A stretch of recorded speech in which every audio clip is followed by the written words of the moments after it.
Good evening, everyone. This is indeed a very heartwarming sight to see all of you with us tonight. Tonight's event is one of the many that we here at the Qattan Foundation instigate, embrace, and endorse in the quest of the production of emancipatory and liberatory cultural and knowledge productions.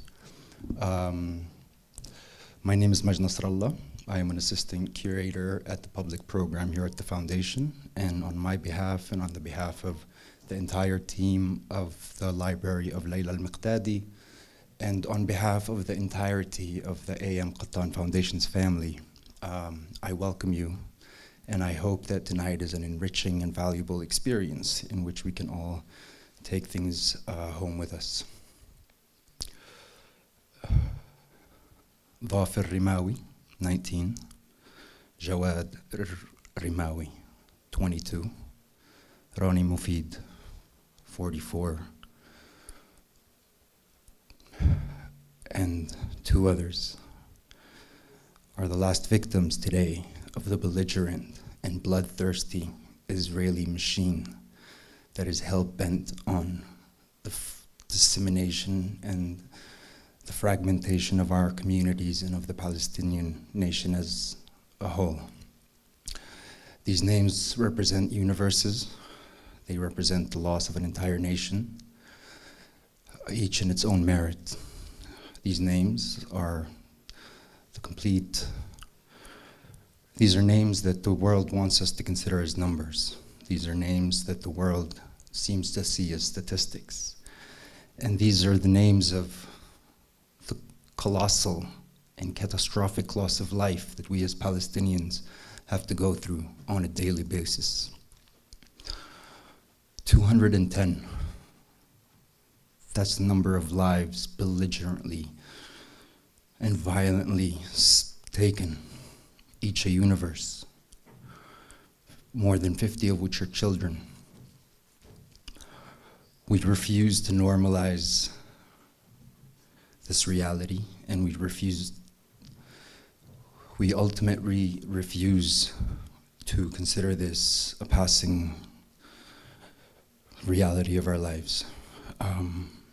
So please join me in a moment of mourning and grief and remembrance.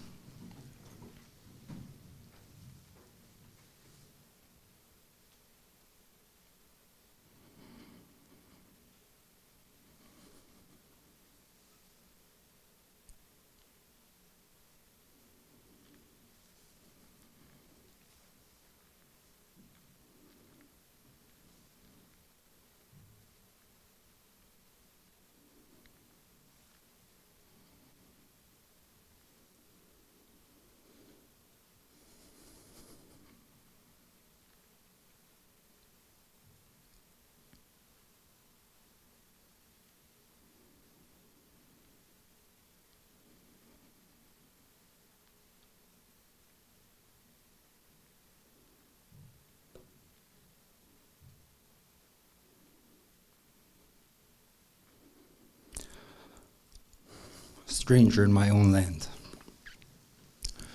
The first time I came across such a title or notion was as a disenfranchised youth from a small community in 48. It came in the form of a hip-hop song that for the first time resonated within me, these meanings of fragmentations and alienation from a whole larger community and a larger family of Palestinians. The experience of the Palestinian population has been one in which the Israeli Zionist regime has tactically used fragmentations as an instrument to divide us in terms of law and to divide us over geographies, and has been a major and a leading cause in creating different cultural and different understandings of this reality. In many ways, we Palestinians have resisted this strongly in the forms of storytelling and accounts and narratives of experiences we lived to stand by merit of their own. as testimonies to a very, very harsh reality and a very, very harsh story that we collectively endured together, each with his own characters. Stranger in My Own Land, a title of a book that today we host. It is a daring, an eloquent, and elaborate account of a journey that transcends time and space, a journey of a family that endured many burdened, to say it better, by many layers of this kind of fragmentation. It is an account of 75 years of exile, exodus, colonialism, occupation, and an attempt of understanding what belonging means. Tonight, I'm very happy and grateful to introduce us firsthand to the writer and editor that has weaved this story, this journey of a family.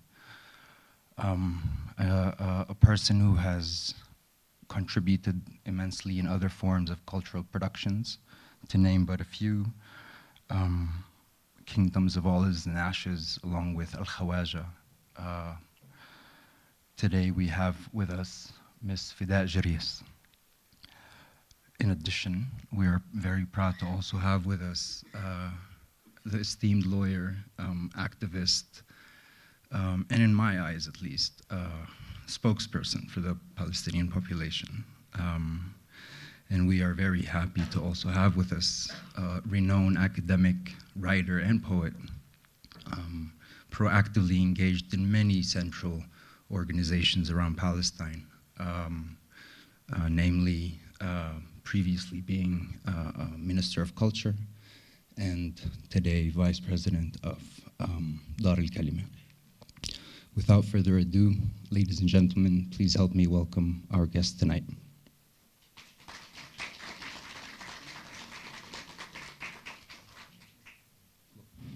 The floor is yours.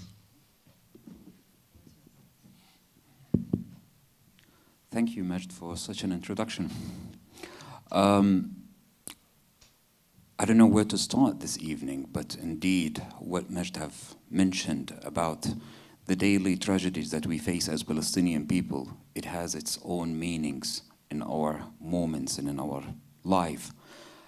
Yet, by insisting to continue living with determination that this act of aggression that we face on daily basis cannot stop us from looking back into the memories and examining our present and looking for the future, a future of freedom, a future that it is free of all sorts of oppression and occupation that have been imposed for the last few years, probably nearly now a century, on Palestine.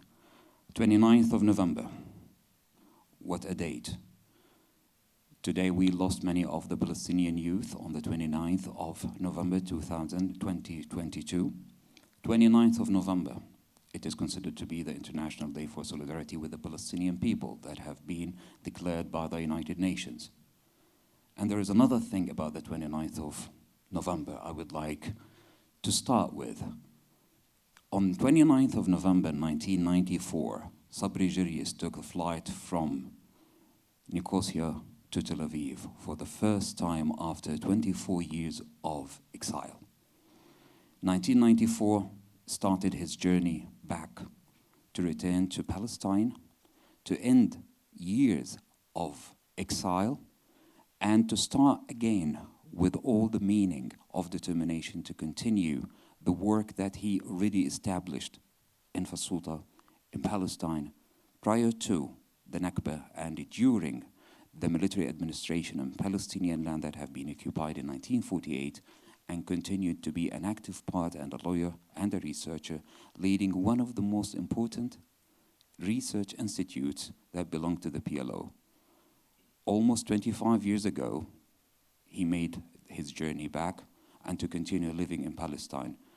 I would like, on your behalf and on the panelists' behalf, just to welcome Sabri Jiryis back to Palestine.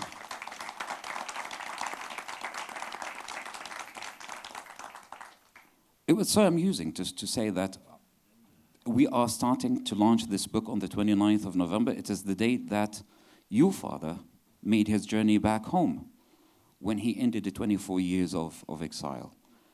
And it is fantastic to look at different elements of this journey, your family journey, your personal journey, and also that the whole political and social elements of it, which has been significant. I may need to say that there are a few words that astonished me when I was reading Strangers in My Homeland. The fact that this is a fantastic narrative that is being written by a Palestinian woman brought me to a rich, probably, memories of many of Palestinian women that they have already done such magnificent writings on the memoir on Palestine prior to the Nakba, and carried on to be an active members of the cultural scene in Palestine and worldwide. That brought me back to Sureen al-Husseini Shahid, who was born in 1920 and passed away in 2008, where her book on memories of Jerusalem was one of the very important accounts and personal accounts on how life in Jerusalem prior to the Nakba were. And there is another book written by Hala Sakakini, who was born in 1924 and passed away in 2003, Jerusalem and I, to be followed by a book that have been written by Ghada al-Karmi, who was born in 1939, In the Search of Fatima, and also with another book written by Jane Saeed Maqdisi, Teta, Mother, and I. All these books of ladies, they have already encountered the Nakba and the memories of Palestine prior the whole epic of war that's been ongoing. After that, very few accounts that have been taken into consideration to be written about Palestine. Most namely, I would here say that Suad al-Amri have been one of the distinguished writers in writing about the memories of Palestine. Lately, she had her book, The House of All Strangers, about Jaffa. And there have been other contributions that have been taken place in literature, in poetry, like Natalie Handal, Suzanne Abu al-Hawar, and Abdel Fattah. Many Palestinian ladies, they have taken the role in writing primarily in English, not in Arabic, yet.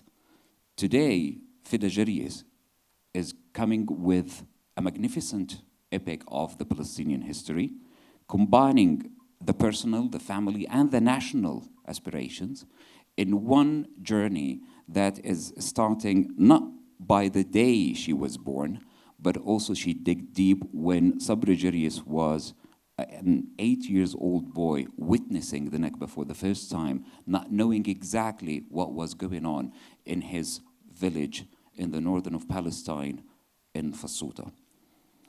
I think the whole story started from there. While Palestine witnessed an aggressive war that led to major devastation and tragedies within the Palestinian contemporary history.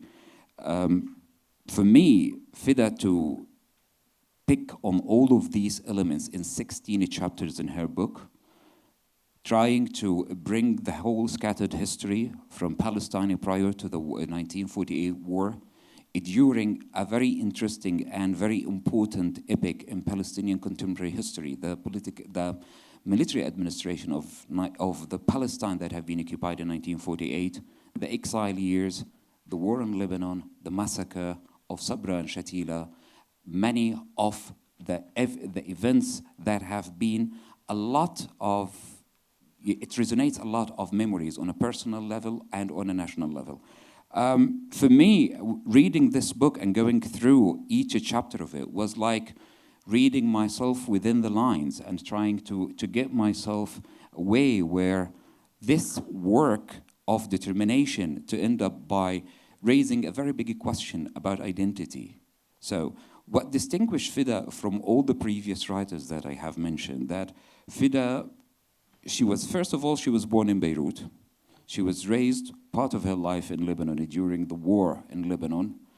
She, with her family, they moved to Cyprus after the 1982 war.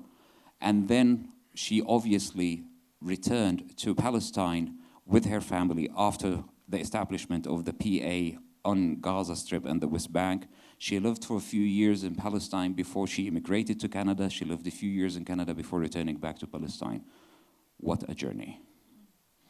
So for all the writers that I have mentioned, all the female writers that I have mentioned, probably they had their own experience in Palestine prior to the Nakba, living in States or in Britain or in Europe or even in Lebanon. But with Fida, she has a very rich experience that almost every 10 years of her life, she witnessed a new experience since the day she was born. I'm not going to say when you were born.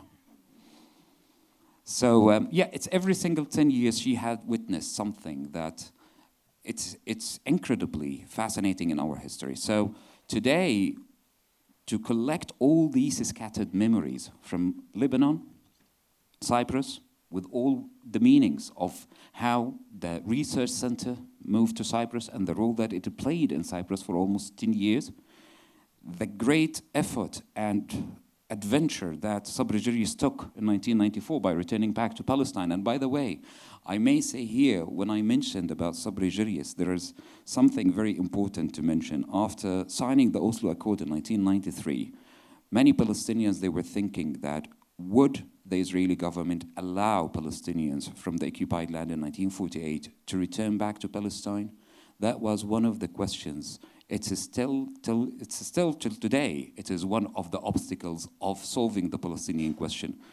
Probably Sabri Jiryis is one of the few people who managed to return. I think according to the book, there were only 10 of them that they have managed to return back to where they belong. So he applied the right of return to the full, return back to Fassouta where he was born and where he belonged. So this is something that incredibly important, and it also reflects upon Fida's experience to be a Palestinian. Probably the question of identity, it's a stranger in my homeland, needs more of a discussion and elaboration. And at this stage, I may need to transfer this to dear friend Diana Butto, the activist in all our eyes, and also the spokesperson, yes, of all these national admiration to the future and to freedom. Diana, you read the book.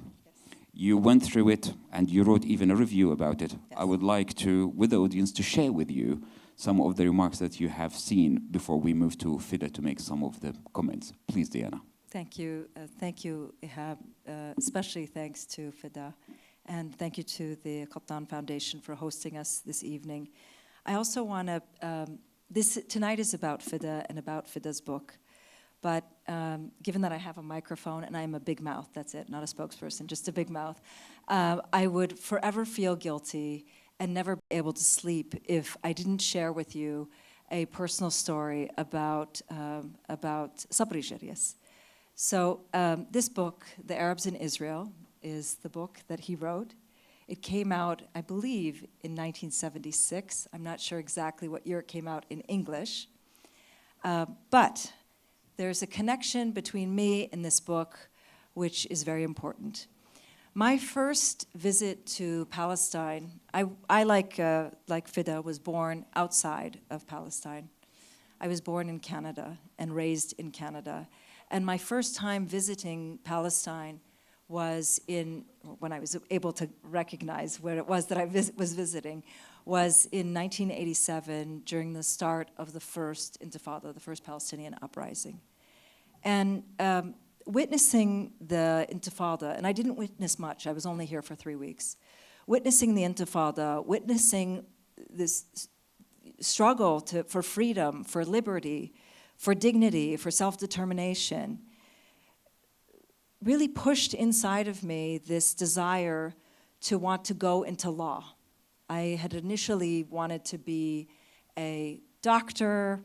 You know, every kid when they're a teenager wants to be a doctor at some point, or at least most of them do. And it was the Intifada that was the turning point for me, that I really felt that there would be, there could be a different future for me.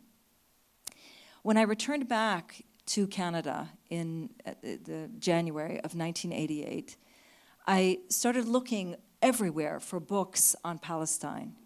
And the very first book that I picked up was this book. And it was this book that cemented in me the desire to want to become a lawyer. And so I thank you, Sabri. for really changing my life, really. And I say this because I think it's very important for us to acknowledge what our ancestors have done for us, what our elders have done for us. It's very easy for us to critique and to criticize and say they made mistakes. Everybody makes mistakes.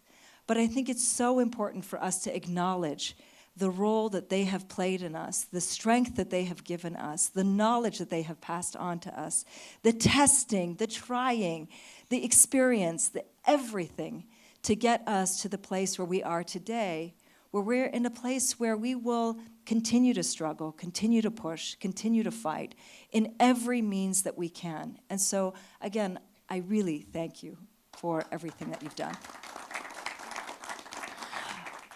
One of the things that was amazing about not only this book, but when I first met Fida, I met Fida a few years ago, introduced by my very dear friend, very dear friend, all of our very dear friend, Yasser Arafat. And when she mentioned Fida's last name, my first question to you was, are you the daughter of Sabri Jiryis? Because again, this book had changed my life. And she said, indeed I am. And I remember wondering all throughout the years, what had happened?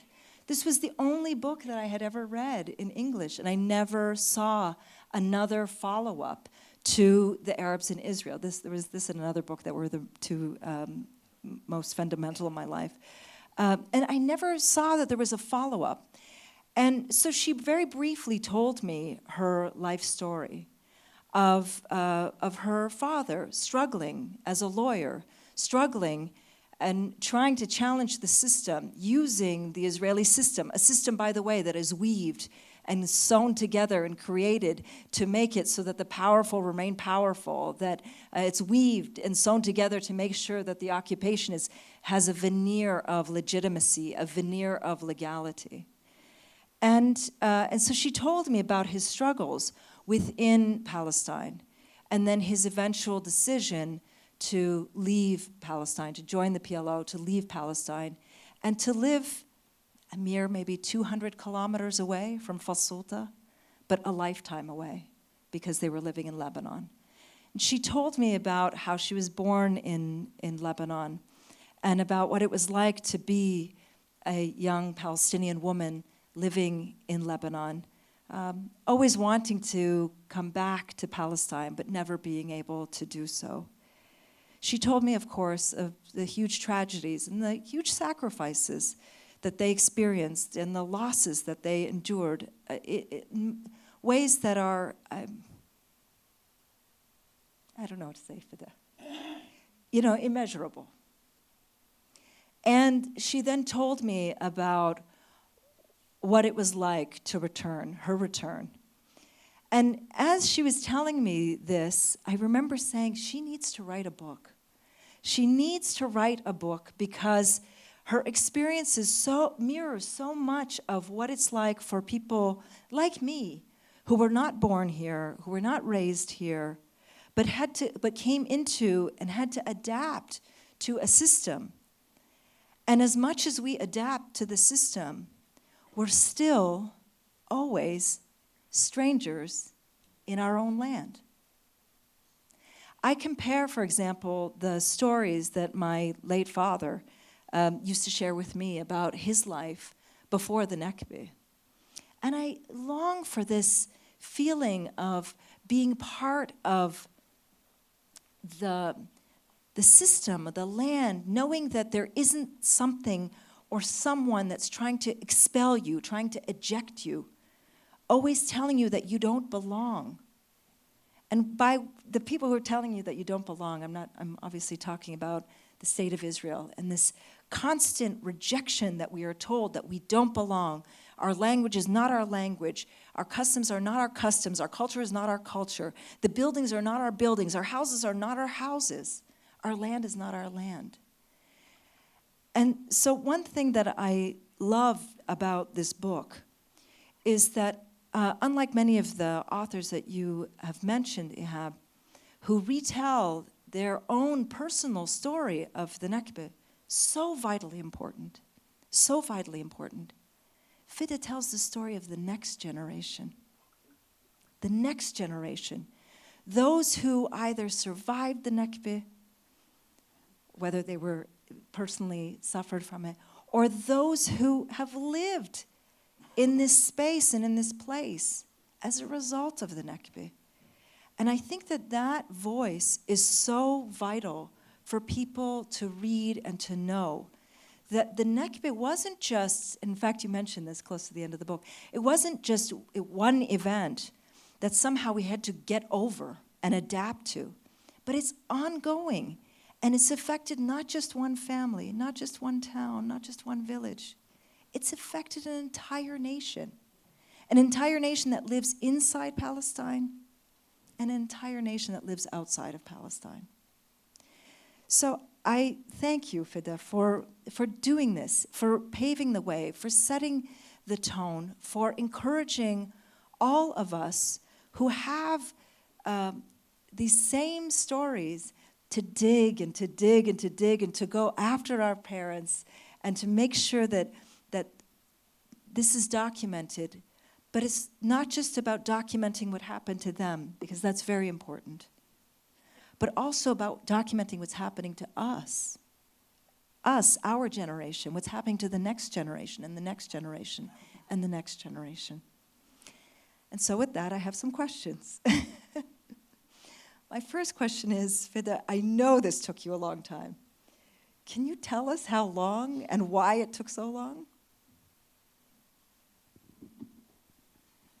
Good evening, everyone. Thank you so much for being here tonight.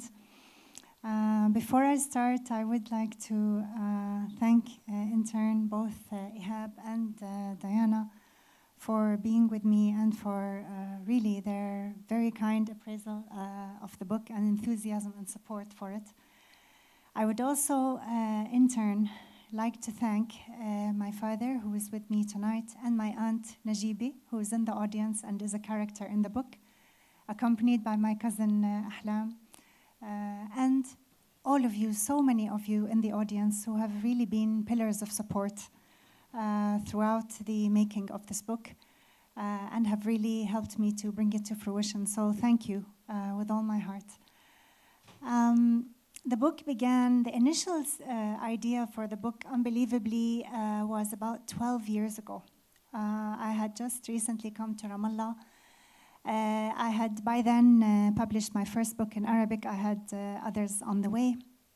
And I think coming to Ramallah as the last chapter of what Ihab referred to, all of this journey, it was really here that a lot of it really began to sink in terms of the different stations that I've been in my life, and also our personal family history. And as I started to process it, I felt that I really wanted to document, to write down this journey, both for my own and my family's legacy, and also to answer a question that I often heard from my friends, especially those abroad, in the various countries, in Britain, in Cyprus, in Canada, who knew there was a problem in Palestine, and that things, there was a conflict. But they always told me, we don't really know the details. We don't really understand what's going on. When I started writing the book, it was with the view to that audience in mind. And I wanted really to do something that would write the story of my family and my personal journey, as well as reflect the story of Palestine as I go along. This writing genre, if you like, has been used successfully by writers around the world in order to tell the story of their countries. And in a way, I found this to be true even in my own readings of others. Putting your human element into the story in the sense of a story of an individual or a family personalizes it and takes it away from just being a history book. And therefore, people can relate. They can, because these are individuals, these are human beings, and they are encountering these experiences, and the reader begins to identify with these individuals and to really feel the events that are being described in the book. And so they come out of just being numbers or statistics, and they are real things happening to real people. The book took a long time because I went through many rounds of it. I did not really anticipate when I started just how long it would take to actually, to embark on this effort to write really a history of Palestine, pretty much from pre-Nakba. I started out with the origins of the Zionist movement. In this, I was greatly assisted, of course, by my father and his work. And really, it ended today. This was a big chunk of our history to attempt to put in one book and narrate our family story at the same time. In 2015, I finished what I thought was a draft, and I sent it at the time to my father and to my uncle, and I asked for their input. And at the time, they told me that actually I have just begun. So really, since then I went back to more interviews, more in-depth interviews with my family and with others, and more in-depth research. And it really took the best part of, I think, 4 or 5 years to really put this together. Not full-time, of course, but, there were many iterations and edits and so on. I should also note that a lot of the material in the book, quite a bit of it, had to be taken out simply because of of the word count and of its size. But I would like to think that I've presented something that to a reader that doesn't know much, or even to readers who already, like ourselves, are familiar with our story, that it will help illuminate certain things that perhaps not all of us know or are familiar with. So again, thank you very much for coming tonight, and I do look forward to your thoughts on the book. Well, this brings it back to me, I guess. Yeah. One of the fascinating things about the book when I read it, it's simply, it connects all of us together.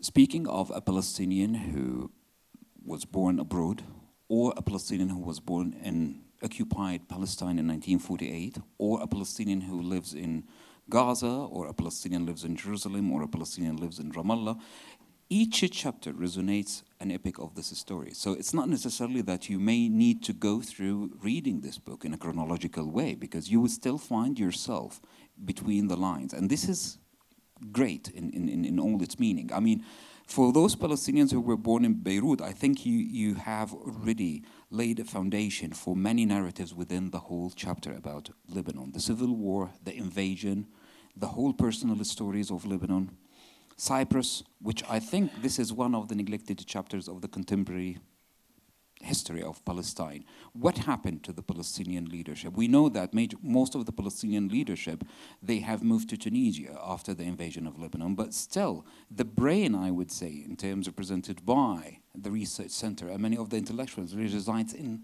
Cyprus. And that took about 10 years. Nothing much have been already written about this. So, in my opinion, every single Palestinian going through strangers in my own land, I think they would find themselves in it. It's the Palestinians like Diana who were born in Canada or abroad in general, and they have already experienced their own identity within the readings and the experience itself. So, as you are connecting all these elements together of identities, probably my first question would be, what did you want to say in addition to history? What is between the lines that you wanted to say? This is a fantastic narrative, a fantastic story that it is highly encouraged to be read by every single Palestinian or any person in the world. And I think this is a great effort that you have put in it. But a part of the history part and the personal part, which is absolutely tremendous, what did you want to say? What was inside Fida when you started writing this, knowing that you are a writer yourself and you're just writing short stories and fictions and you had produced many of these collections? Why this? Thank you, Ihab. One of the things that stayed in my mind all the time and still does today is simply the complexity and the vastness of the Palestinian experience in terms of this immense catastrophic event that I think many of us are even today still coming to terms with, the Nakba and its consequences. this immense blow to the Palestinian people that really led to all this scattering all over the world, in the region and elsewhere in the world, and so on. And all of these interrupted lives and interrupted histories and interrupted stories, that things were, it was like a train that was moving along like any other people, and then there was a massive, unjust and painful derailment, to say the least. One of the things, even as I was writing the book, I was discovering is, though the Palestinian experiences may be so disparate in so many places, there are so many common threads connecting them. And this is one thing I wanted to say here. Certainly in my experience, I've met Palestinians from all over, really, from the diaspora, from here, from 1948. And really, I'm always stunned by the similarities that exist, even though the life circumstances may have been so markedly different. One of the things I tried to capture in this book, and I think this is still a reality today, is that I think it is a miracle that the Palestinian people are still who we are still something that we can refer to as a Palestinian people. Because really the onslaught that we have suffered and continue to suffer, and the fact that we can still consider ourselves and are very much still a nation, although a nation in immense pain and suffering and struggling, this was one of the themes that even I was discovering as I was writing. Everywhere you look, there are Palestinian communities. Everywhere you look, they have struggled and they have strived and they have survived. Everywhere you look, they have overcome unbelievable difficulties, not just because of Israel, but in the host countries as well. And this is one of the themes that I really wanted to bring through in this book, the holistic aspect of the Palestinian experience. Mm-hmm. Fida, I had a couple of questions. One was a simple one, why in English? But the second one is, I think now you've lived here longer than any other place in your life. And do you still feel like a stranger in your own land? And why? I see two difficult questions, Diana. This is getting tougher now. Okay, I'll start with the easy one. Why in English? Basically to tell the story to the world. And actually I was having a discussion with Ihab yesterday, who is very much encouraging me to translate it to Arabic, which is something I'm very excited about. But because, like I said at the beginning, when I started the book, the audience in my mind was really the Western one, or any English-speaking audience, my friends included, that I wanted to provide one book that would explain the conflict and would explain the story of Palestine. The stranger in my own land theme continues. It continues. Having said that, I feel now more at home in Ramallah than anywhere else, by virtue of the years I've lived here and the community I have and everything. But I seem to have still many homes in many places. When I go up north to my village, to Fassouta, there is a piece of me there in Fassouta. When I go to Cyprus, there is still a piece of me there. So recently I have come to terms with this fact, and I think this may be true for many Palestinians who have lived their lives in many places, that we become, there are fragments of us, of our soul, that continue to exist in these places.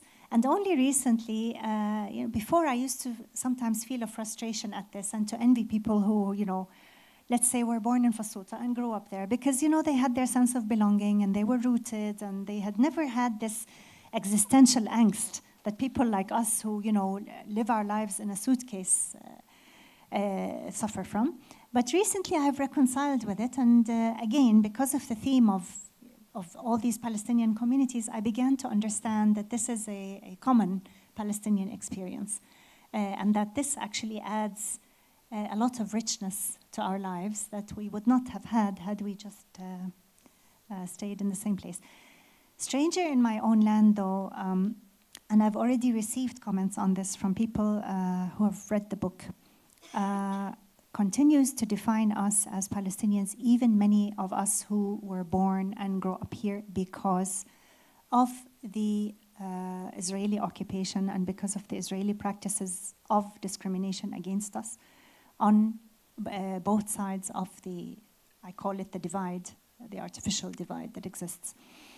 As Diana said, the aim and the vicious aim is to constantly make us feel like we don't own anything and we are not connected to anything here. And certainly my experiences inside Israel were awful in that respect, just the blatant, unashamed discrimination in your face all the time. And perhaps after writing this book also, it will illuminate to the readers, to Western readers, really what it means to live with a state that wants to force you to be a pariah in your own country.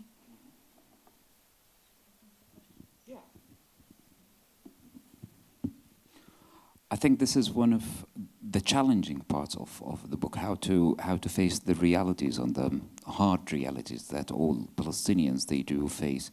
And probably one of the things I wanted, Diana, before opening the floor, it's very important always to mention something about the military administration of Palestine that have been occupied in 1948, where I think Fida, based on her family history and memories, and particularly her father, she mentioned something very important, an eye-opener to the situation that was between 1948 and 1966, which have put many of the Palestinian intellectuals and many Palestinian families in real danger of arrest and even exiled, and also into a horrible experience by its own.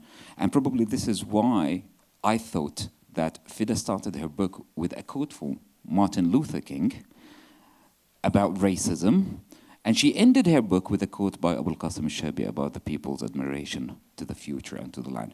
So, and I guess, yes, for people to have more comments into or questions, Raja, I think, is waving his hand. Yes, please, Raja al-Khaldi.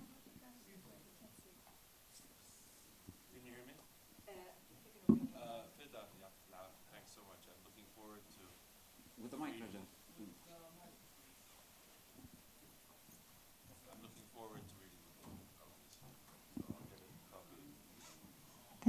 Thank you so much, Raja. I just wanted to reflect on something, taking my cue from what Diana said, and thanks both of you, Diana and Ihab, for framing the book. And maybe the answer is there when I read it. But Diana referred to us all being strangers in our land. And you were, I think, rightly referring to Palestinians like yourself and Fida and me, who lived all of our lives, much of our lives outside, and ended up coming here. Some of us, Sam, is still here. Many of us have gone back, and maybe we'll come back, maybe won't. So the whole question of the relation is what I want to ask you a bit more about, is the relation of the Shatat to Palestinians living in Palestine, to the communities, both the Palestinians in Israel, but also West Bank. In the sense, you say we're strangers in our own land because of Israel, sure. But to what extent, my question is, do you feel that you're also a stranger in your own land because of the difficulty of assimilating in the local Palestinian communities? Maybe that's an sous-entendre in your book. I don't know, maybe you've addressed it explicitly. But I've had that struggle. We have. And it doesn't, you get, okay, like you said, I feel more, what is it, the way you said it? I feel more comfortable. But you've left a part of yourself here, there, and as I have, maybe, less so maybe than you, because of my, at this point, khalas, all I see in front of me is Palestine. I don't have any alternative. But I wonder, why is it that we have been so good at assimilating ourselves into so many countries, 7 million of us? Maybe not integrating, but assimilating. We're Americans, we're Europeans, we're Lebanese, we're everything. But we don't assimilate ourselves, each other, so well. That's my question. Thank you so much, Raja. Something that came to mind as you were saying that is a little analogy. Perhaps because, for example, we sometimes can get on really well with friends and colleagues. but we have the deepest and most prolonged issues with our own families. Palestine is the place we belong to. It's the place our roots are in. And therefore, at least for me, I speak from personal experience, our expectations are very high. This is our land, this is our country. We have a certain image of the country, of the people. We feel its pain.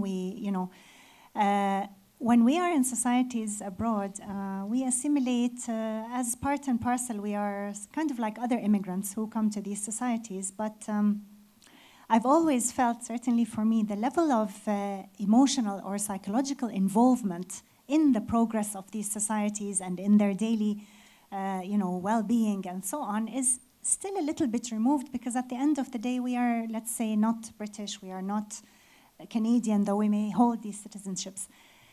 Palestine, both by virtue that it's our land and both by virtue of what's going on in it, in other words, the very, very painful reality. And so it's intense on all levels.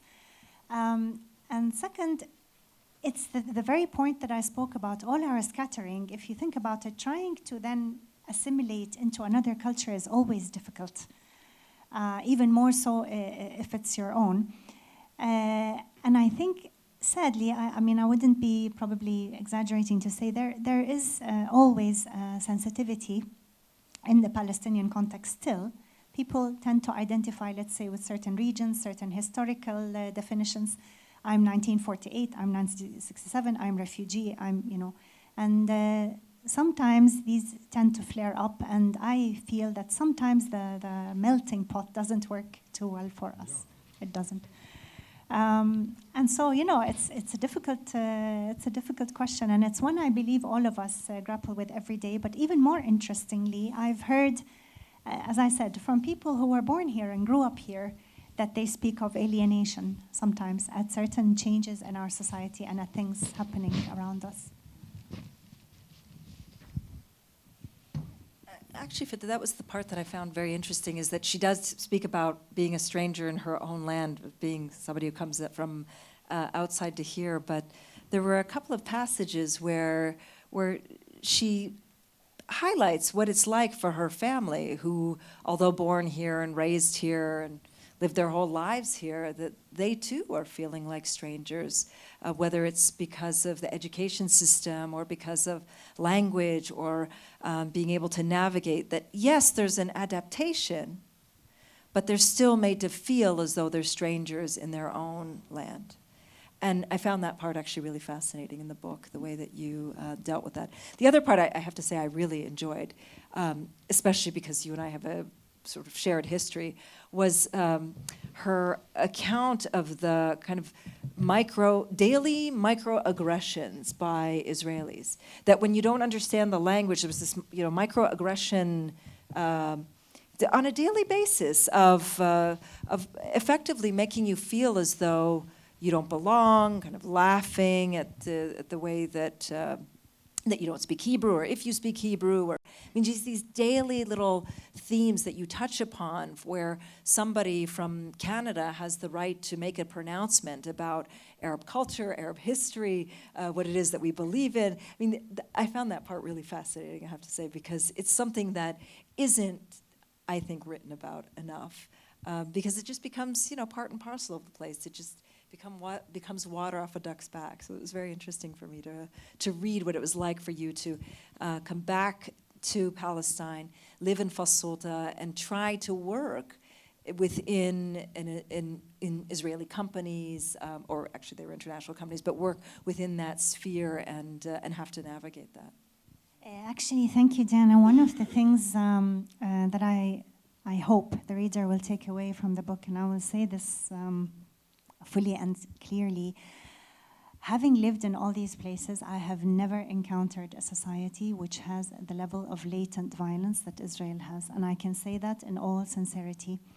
Not just the physical violence or aggression, but the as Diana said, the nuance, the violence on a daily basis, even in daily interactions. And this takes, especially, the sad part is I find that people who are born here, inside, let's say, and they live inside historic Palestine, inside 1948 areas, they become acclimatized to it. And it's horrific because it's an exercise of how much can humans get used to, really, and adapt. But if you're coming from outside, I mean, it took me years, and still until today, when I have these interactions many times, I'm floored.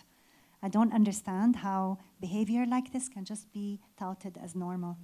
And it's a struggle I still have, and I think I tried to illustrate it in the book without seeming like I'm just, propaganda or whatever, but I recounted my own personal experiences. Yeah, one of the things about identity which is also fascinating, it's many of the Palestinians who are living abroad or being forced to live abroad, they were not living with their all travel documents. It was not even Palestinians. Like in the case of Jiryis family, I guess you were Sudanese living in Cyprus as a Sudanese family. So as a Palestinian holding a Sudanese passport, this is part of the PLO, working for the PLO and trying to facilitate the travel within the Arab countries. And so when you entered on the first permit, you entered Palestine as a Sudanese. What a great Sudanese.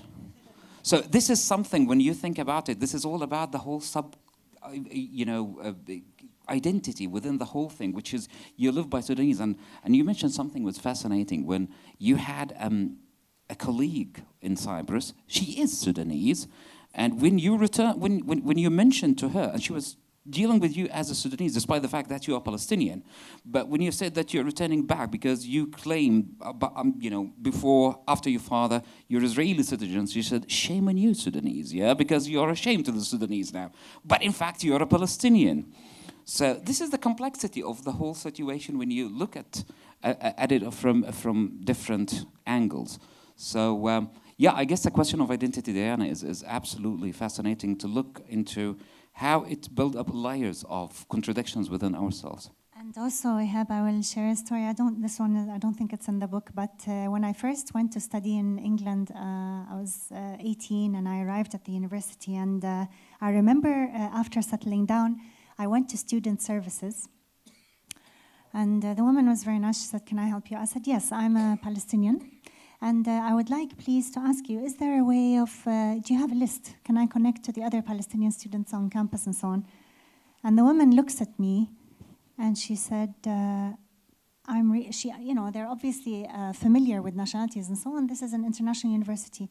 And she said, "I'm really sorry, we can't identify the Palestinians because they come to us on other passports. There is no passport, there is no Palestinian nationality."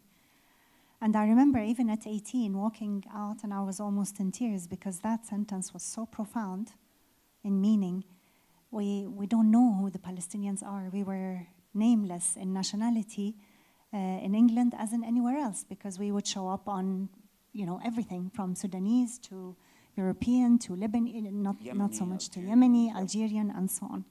So yes, I mean, it takes me back to the fact that I often think this is no cliche. Really, it's a miracle. It's a miracle that after almost 100 years of this relentless process, we are still a Palestinian people and a Palestinian nation, and we have not just simply withered into all of these societies we were flung to. Sometimes about the militarization of the society, Israeli society. Sometimes when people they think that it is normal to get into a bus while you have soldiers with all their rifles and machine guns there. You mentioned something about this several times on the buses. It's even for me as another Palestinian who lives in occupied Palestine, was born in Gaza and lives in Ramallah, it is for me, it's still weird to be on a bus with a soldier face to face that he might trigger, the trigger might set off in any minute. So this is another metaphor of the militarization and the fear that you live, and you might think that this might be, an attack on you or something in a way. Yeah, that's why I'm looking at the audience. Maybe there is another question or remark or a comment.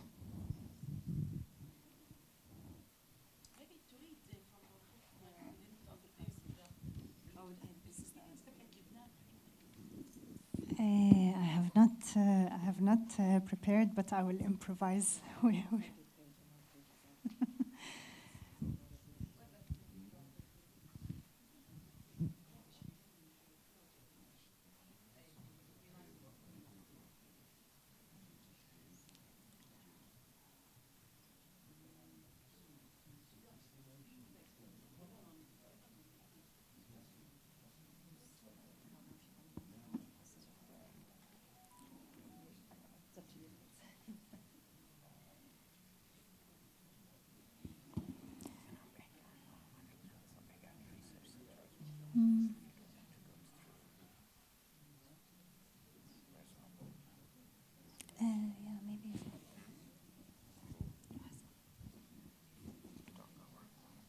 The dark hour. Oh.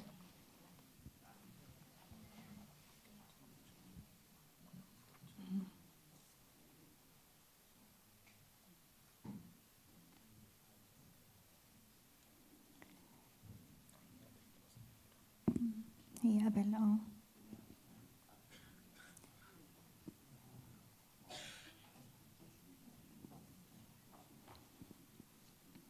Yes, I will read. This part. This is a painful passage, but Nidal suggested that I read it. I have not read this before to an audience, but I will. One of the things we did not mention, but many of you already know tonight, is after the Sabra and Shatila massacre in Beirut in September 1982, by about 5 months, it was February 1983, the research center where both my parents worked was targeted by a car bomb planted outside it by pro-Israel allies, obviously. And there was an explosion, and my mother and several people lost their lives. The research center was destroyed. Many people were wounded. It was a catastrophic event for us and for many others.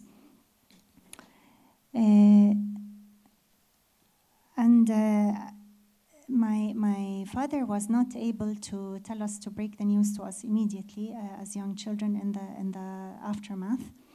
And I will read this part. One of my father's friends who helped to organize the funeral was interrogated by the Israeli police, as were many people who attended. Here I'm talking about the funeral that was held for her here in Fassouta. Friends and people who had known my parents flocked from all around the country to pay their respects. Mansour Kardouche, my father's friend from Al-Ard, and Jamal Kawar, a poet, wrote eulogies for her in the newspapers. Peace be to Hanni's family who walk the path of pain, Mansour wrote. She lives for us and in us all. In Beirut, my father had still not told us. I had been preparing for First Communion, and the nuns had taught us how to pray. I knelt in bed every night and prayed for my mother to get better. When we came home a few days later, I wrote to my grandmother, Dad, Musa, and I are okay, and Mom is in hospital. We came home today at noon, and we'll stay here now. I hope my mom recovers soon. It took several days for my father to be able to tell us. When he finally broke the news in his and Mom's room, we stared at him in silence. Musa's little voice broke it. What does that mean? It means she's gone, and we'll take care of each other, Dad said, his face contorted in pain. We won't see her? Musa persisted. Dad's voice was coming from somewhere very far away. No, we won't, sweetheart, but I'll stay with you always. We'll take care of each other, he repeated. I ran to the room I shared with my brother, crawled into bed, pulled the covers over my head, and cried for a long time.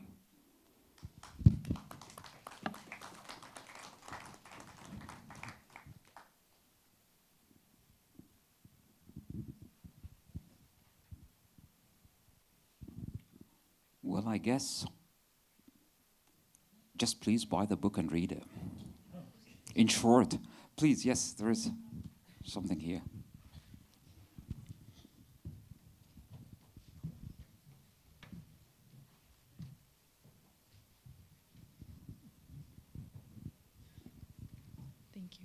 Thank you, Fida.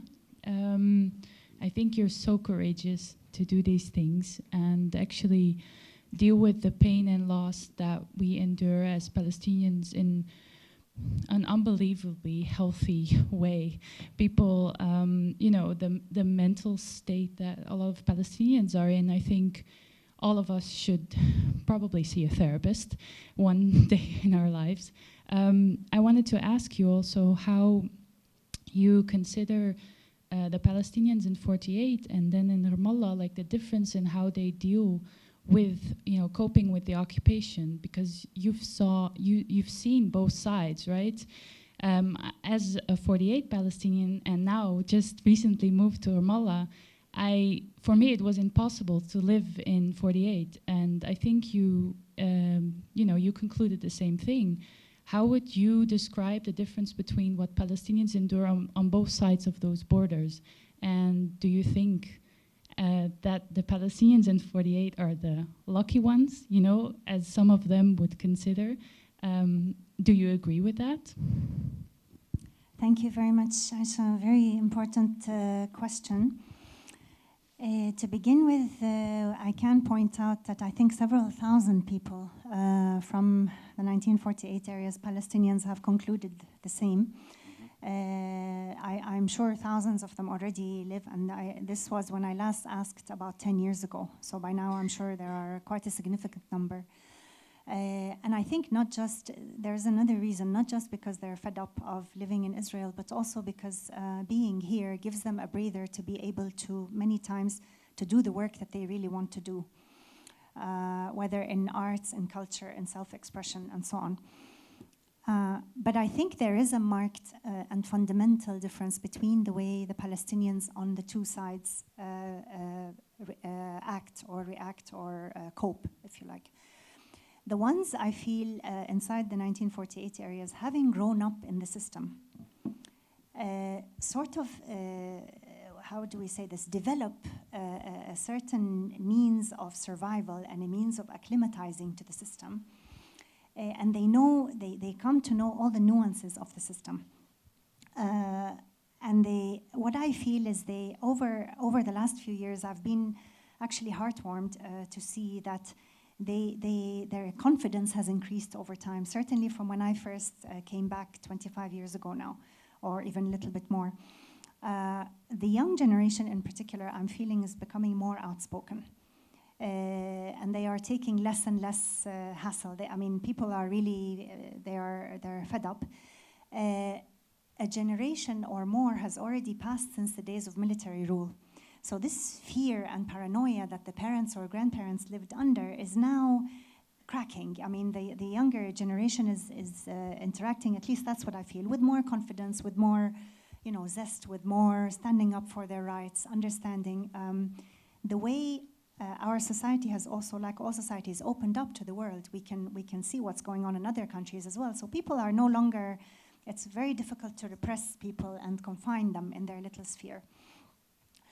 Having said that, I'm really not sure about the lucky part.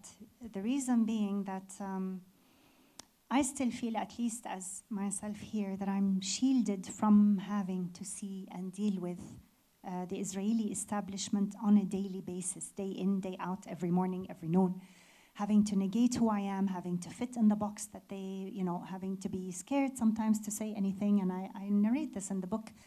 I had times when it almost escalated into a fight with my colleagues because, you're trying to say something and they will repress you very quickly.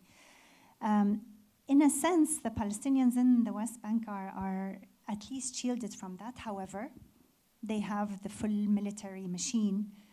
Today we have so many martyrs almost every day now for the last while. The painful history since 1967. I think the conclusion really is, I don't think any Palestinian is lucky as long as the Israeli system is what it is and as long as Israel continues its current onslaught on our lives. Lucky is a very relative and almost meaningless concept here, and I fully agree with you, and I understand and support your decision also.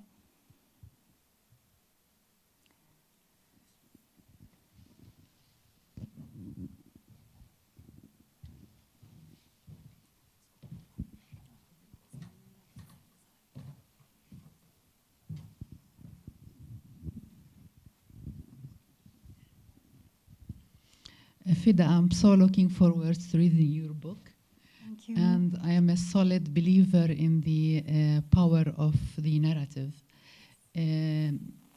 Having had a career in politics, I came across, I interacted with plenty of internationals, mainly Westerns, and I always found interesting that despite of the importance of the, hardcore facts, data and statistics, it was always, it caught my attention that, you know, when people started narrating their stories here in Palestine, people were more attentive, and it had much more impact, especially on the, you know, politicians and parliamentarians, etc.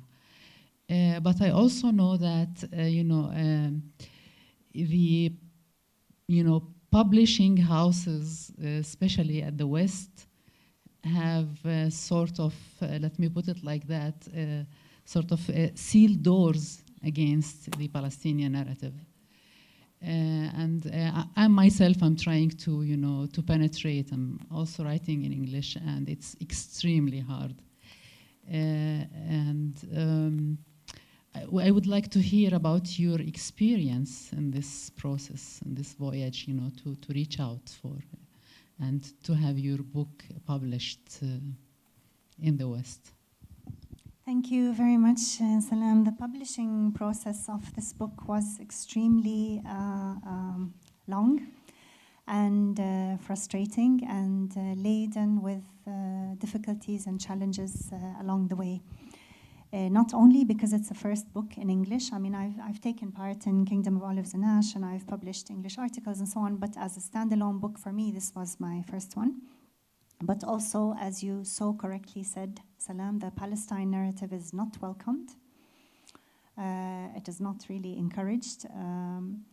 And I got a lot of disparaging comments from publishers that I contacted, ranging from Palestine is no longer interesting, why are you still writing about this, to we don't really understand what this book is it a memoir, is it a history? One of them told me, you're not even ready to submit to a publisher yet.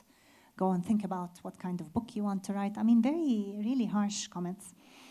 And I guess the advice, if I'm to give advice, is you really have to have a very thick skin, and you have to keep going and going and going. I had a spreadsheet.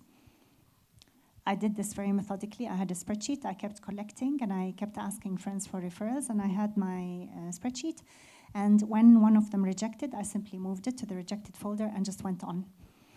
But I also want to share that Hearst was the last publisher I contacted. And it was almost like this was meant to be. It was the last publisher I contacted, and I told Sam, actually, at the time we were speaking about it, and I said, if this one does not come through, I am giving up, and I'm going to self-publish, because I want this book to come out into the world. And Hearst did come through, and to me it was a miracle, really. Having spent almost 3 full years trying to get this book published, it was really a miracle in the end. So my advice, you have to have a thick skin, and you have to understand that rejection sometimes comes from nothing to do with you as a writer or with the writing style, or it has to do with the material that you are writing about.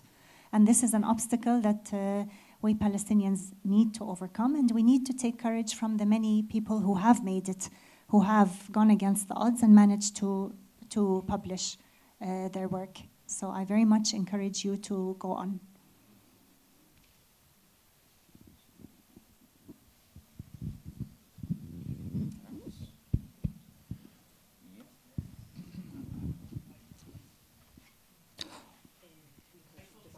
Yes, that's exactly it. I would just remind you to buy the book. And yeah, it is for sale outside. Thank you, Diana. Yes, and we will encourage them. Please do read this interesting. It's worth reading and going through all the chapters that Fida encountered in her life and our life with that kind of fantastic narrative that it is really impressive.